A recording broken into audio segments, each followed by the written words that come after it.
नमस्कार दोस्तों, मैं संजय साहू का संजय साहू। आप मुझे एज ए पॉलिटिशियन या सोशल वर्कर के रूप में जानते हैं और ज़्यादातर मैं राजनीतिक मुद्दे पर ही बात करता हूँ।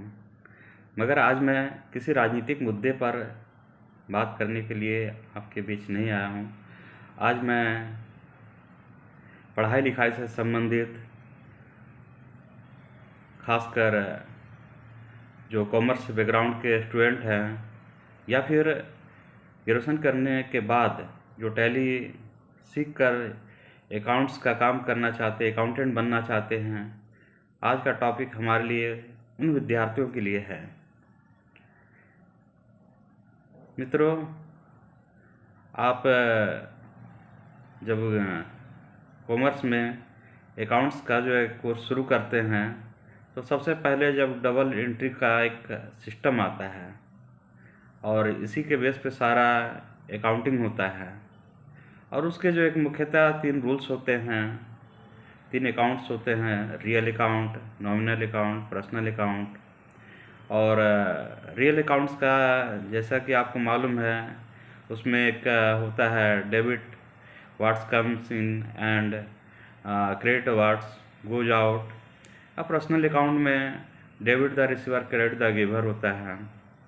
नॉमिनल अकाउंट में debit all expenses and losses, credit all earns and gain होता है। इस प्रकार इन्हीं अकाउंट्स के नियमों के आधार पर हमारा जनरल एंट्री होता है, जो डबल एंट्री सिस्टम कहलाता है। और विद्यार्थियों को यही सिखाया जाता है कि इन्हीं रूल्स के आधार पर हमारा एंट्री होता है। जब मैं भी कॉमर्स लेकर पढ़ रहा था तो इन्हीं अकाउंट्स के बारे में रट्टा लगा रहा था कि debit what's comes in, credit what's goes out, debit the receiver, credit the giver. कई दिन लग गए, कई महीने भी लग गए समझने में, और धीरे धीरे तो समझ में आ ही जाता है। लेकिन जो काम जो है घंटों का काम मिनटों में हो सकता है, हम लोग को महीनों लग गया। लेकिन अब मैं आपके बीच मैं अपना पर्सनल एक्सपीरियंस शेयर करना चाहता हूँ कि किस प्रकार मैंने इसे आसान किया। और मैं आप लोग को बताना चाहूँगा कि जो डबल एंट्री सिस्टम होता है अकाउंट्स का, वो अब जो है आपको महीनों नहीं, घंटों नहीं, आप उसे मिनटों में कर सकते हैं। और ख़ासकर ऐसे स्टूडेंट जो आर्ट्स स्ट्रीम लेकर आए हैं या फिर साइंस से पढ़कर ग्रेजुएशन उन्होंने पास किया है और वो टैली सीख कर अकाउंट्स का जॉब करना चाहते हैं, तो उन्हें पहले तो ये लगता है कि अरे नहीं यार, मेरा तो कॉमर्स बैकग्राउंड रहा नहीं है, तो मैं कैसे जो है कि ये अकाउंट्स का काम कर सकता हूँ या फिर डबल एंट्री सिस्टम को मैं जान सकता हूँ। उन्हें थोड़ा सा जो है कि हिचकिचाहट होती है।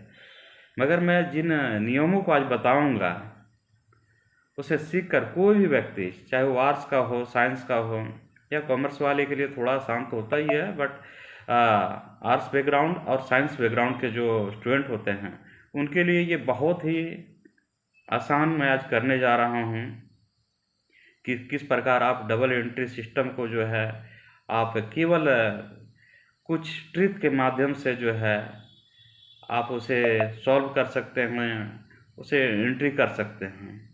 मित्रों, जब आप किसी इंस्टीट्यूट में जाएंगे तो आपको ज़्यादातर यही सिखाया जाएगा, there are 3 types of account: real accounts, personal account, nominal account. ये गोल्डन रूल्स है अकाउंट्स का, और इसके बारे में इसी के बेस के आधार पर आपको अकाउंटिंग सिखाया जाएगा। तो आप थोड़ा कंफ्यूज रहेंगे, यार किसको मैं डेबिट करूँ, किसको क्रेडिट करूँ, ये थोड़ा सा कन्फ्यूजन आपके अंदर हमेशा रहेगा। लेकिन धीरे धीरे प्रैक्टिस करने के बाद सभी कुछ आसान हो जाता है। बट मैं एक ऐसा ट्रिक बताऊंगा जिसके माध्यम से आप घंटों का काम मिनटों में सीख सकते हैं और ये जीवन भर आप नहीं भूलेंगे। हाँ मित्रों, कुछ ऐसा ही है। आपको केवल जो है यही याद रखना है कि हमारे पास क्या आ रहा है और क्या जा रहा है। तो जो कुछ भी हमारे पास आ रहा है उसे हम डेबिट करते हैं, और हमारे पास से जो कुछ जा रहा है उसको हम क्रेडिट करते हैं। एग्जाम्पल के तौर पर हम देखना चाहेंगे कि क्या मतलब एंट्री कैसे होता है और किस प्रकार किसे डेबिट करना है, किसे क्रेडिट करना है। मानकर चलिए आप जो है कि फर्नीचर खरीदते हैं, तो सिंपल आपके पास क्या आ रहा है? फर्नीचर जब खरीदते हैं तो आपके पास फर्नीचर आ रहा है और कैश जा रहा है, तो सिंपल सी तरीके से आप क्या करेंगे कि furniture account DR and cash account ये क्रेडिट हो जाता है। बाकी नरेशन जो आपको लिखना है कि being purchase furniture for cash, ये नीचे लिखा जाता है। फिर मैं आगे बढ़ता हूँ, कुछ और एग्जाम्पल के आधार पर मैं आपको और क्लियर कर देना चाहूँगा। मान के चलिए आप एक मशीनरी खरीदते हैं, तो इसमें डेबिट क्या होगा, क्रेडिट क्या होगा?